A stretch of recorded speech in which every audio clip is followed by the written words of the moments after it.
DNC procedure के अंदर कौन से इंस्ट्रूमेंट्स यूज़ किए जाते हैं, किस इंस्ट्रूमेंट का क्या क्या फंक्शन होता है, यही सब हम आज यहाँ पे डिटेल में जानेंगे। मैं doctor Deepti Jain, gynaecologist.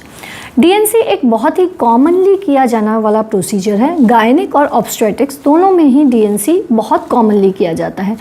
DNC करने के जो सबसे कॉमन कारण होते हैं, गायनिक प्रोसीजर अगर मैं बोलूँ तो एब्नॉर्मल यूट्राइन ब्लीडिंग यानी कि एक्सेसिव यूट्राइन ब्लीडिंग, यानी कि माहवारी ज़्यादा आने के कारण किया जाता है जब हम उसका कारण ढूंढना चाहते हैं, या फिर अगर आपके पीरियड्स एक बार बंद हो चुके हैं और हम उसके बाद यूट्राइन ब्लीडिंग का कारण ढूंढना चाहते हैं और एंडोमेट्रियल बायोप्सी लेना चाहते हैं तो हम डीएनसी प्रोसीजर करते हैं। दूसरा जो ऑब्स्टेट्रिक्स के अंदर कॉमन यूज़ होता है, कॉमन कारण जिससे डीएनसी की जाती है वो इसलिए होता है कि कभी कभी अबॉर्शन हो जाता है लेकिन इनकम्प्लीट अबॉर्शन होता है और उसे हमें पूरा कंप्लीट अबॉर्शन में कन्वर्ट करना पड़ता है, यानी कि अबॉर्शन हुआ लेकिन बच्चा का कुछ हिस्सा अंदर रह गया है, बच्चेदानी के अंदर रह गया है जिसे हमें निकालने की ज़रूरत है, या फिर टर्मिनेशन ऑफ प्रेगनेंसी या हेडेटिव मोल, ऐसी चीज़ों के अंदर भी डीएनसी प्रोसीजर कॉमनली किया जाता है। तो आइए जानते हैं हम इसके अंदर कौन कौन से इंस्ट्रूमेंट्स का यूज़ किया जाता है। सबसे पहला इंस्ट्रूमेंट जो यूज़ आता है वह है ये sponge holding forceps. Sponge holding forceps हम पेंटिंग के लिए यूज़ करते हैं। This is sponge holding forceps. Basically इससे हम गॉज को होल्ड करते हैं, उसको बीटाडीन में डिप करते हैं और जो वेजाइनल एरिया है, पेरिनियल एरिया और वेजाइनल एरिया की पेंटिंग करते हैं, यानी कि उससे उसको क्लीन करते हैं। जिस गॉज से बाहर वाले एरिया को हम क्लीन करेंगे उसी सेम गॉज को हम वेजाइना के अंदर इंसर्ट नहीं करेंगे, वेजाइना के लिए हम दूसरा क्लीन गॉज यूज़ करेंगे। तो जब हमारी पेंटिंग पूरी हो गई, यानी कि हमने बीटाडीन से क्लीन कर लिया स्पंज होल्डर से, उसके बाद आएगा हमारा नेक्स्ट इंस्ट्रूमेंट जो कि गायनेकोलॉजी में बहुत ही ज़्यादा कॉमनली यूज इंस्ट्रूमेंट है, जिसे हम कहते हैं सिम्स स्पेकुलम। सिम्स नाम आप लोगों ने बहुत कॉमनली सुना होगा, जिनसे कि फादर ऑफ गायनेकोलॉजी कहा जाता है। तो ये सिम्स स्पेकुलम है। सिम्स स्पेकुलम 3 साइजेस में अवेलेबल होता है, स्मॉल, मीडियम और लार्ज। ये सिम्स डबल ब्लेडेड स्पेकुलम है। सिम्स स्पेकुलम सिंगल ब्लेडेड भी आता है जिसमें एक ही साइड ब्लेड होता है। ये डबल ब्लेडेड है और कॉमनली डबल ब्लेडेड ही यूज़ किया जाता है। इसका जो एक ब्लेड है वह नैरो है और दूसरा ब्लेड आप देख सकते हैं ब्रॉड है।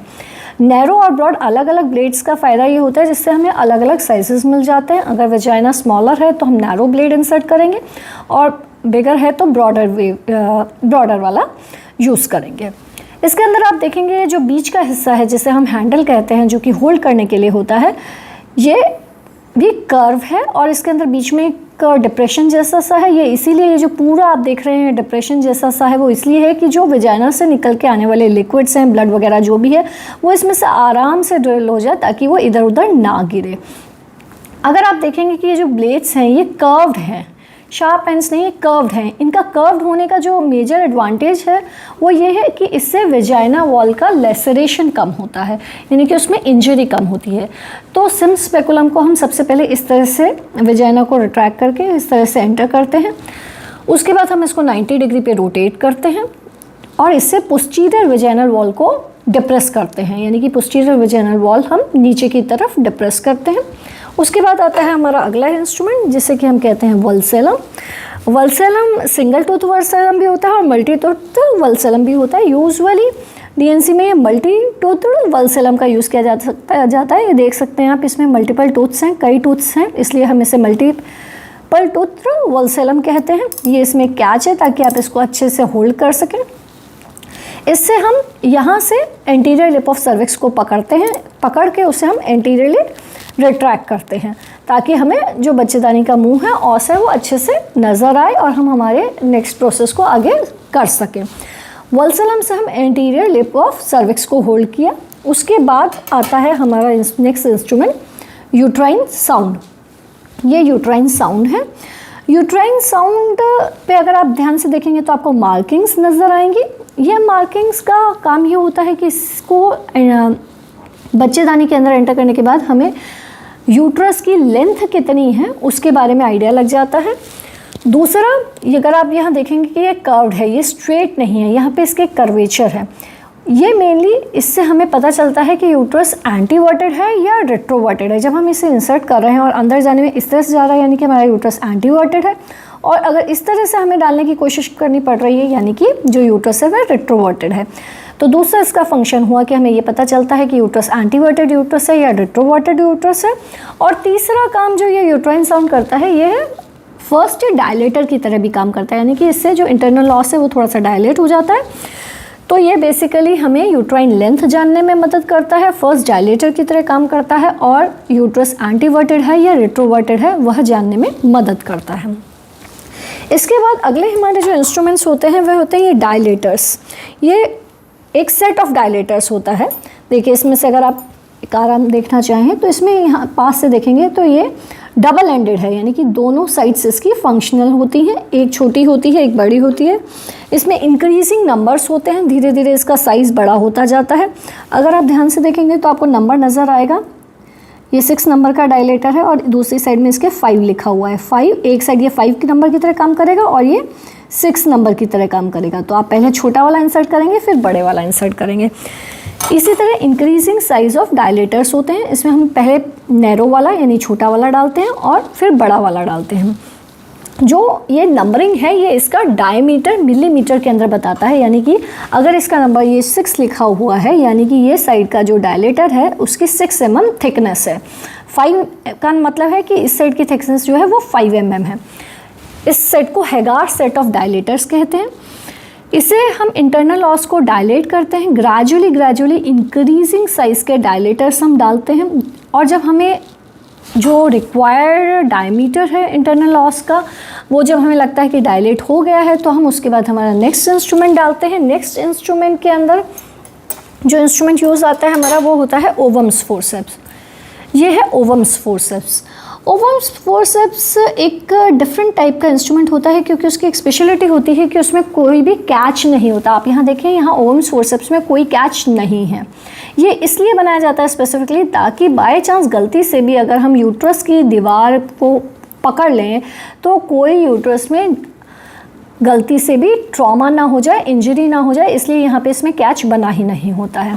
आप ऊपर देखेंगे यहाँ पे थोड़ा आपको गड्ढा जैसा दिखाई देगा, ये इसलिए कि ताकि आप जो प्रोडक्ट्स ऑफ कंसेप्शंस हैं उसको होल्ड करके लेकर आ सकें।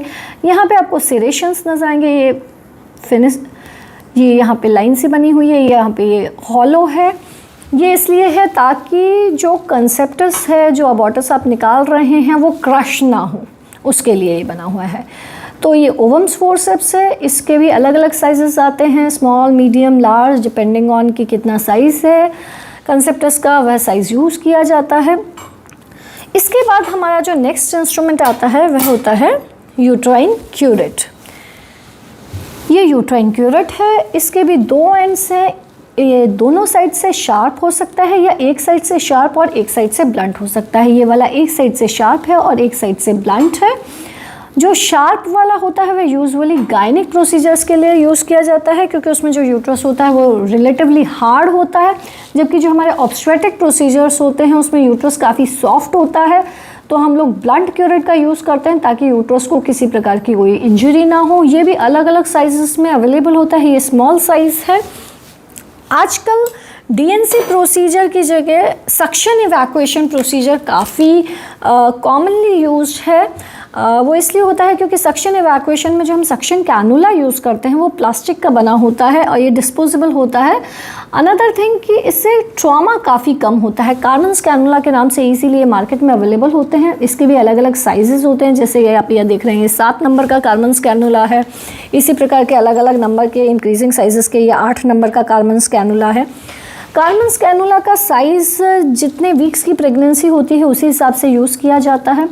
इसमें इसके इस एंड को हम सक्शन मशीन से कनेक्ट कर देते हैं जिससे कि सक्शन जनरेट होता है, और ये वाला एंड हम यूट्रस के अंदर इंसर्ट करते हैं।